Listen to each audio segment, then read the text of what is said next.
Ayan, hello and good day to each and everyone. Ayan, so kumusta na ang araw ninyo guys ngayon? Ayan, today is Sunday. Ayan, ayan, wala na yung mga plants dito actually.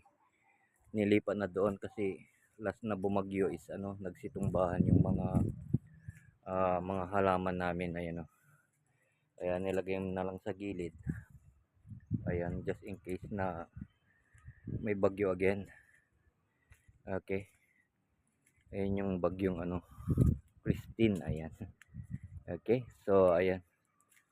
And dito naman ayan, sa kabila, ayan. Ayan, nakikita nyo guys, yan yung concrete pad na ginawa ko. Ayan.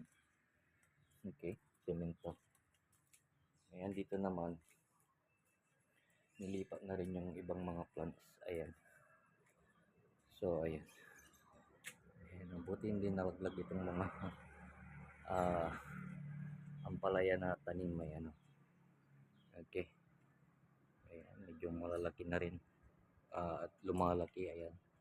Sakto meron tayong pang igigisa pag anong tawag dyan, lumaki siya at pwede nang anihin, pwede rin sa munggo. Ayan. Okay, yan yung mga plants dito. Ayan, buti hindi rin nalaglag itong orange fruit. Ayan, ayan, actually pag malambot na pwede na.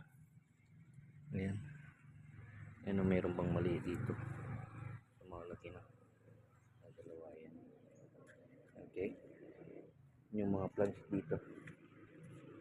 Ito naman is yung lansones. Ayan, ito naman yung apple tree ko. Ayan, buti hindi naman siya masyadong naapektuhan ng hangin. Ayan, kasi dati kasi pag bumabagyong malakas natatanggal yung mga dahon niya.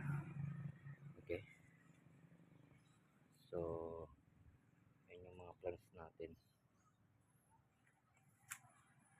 Okay, ayan, thank you for watching. Please don't forget to like and subscribe to my channel, Philip Excelsi. Update lang tayo sa ating channel. Ayan, for upload and content. Ayan, bye bye, God bless everyone.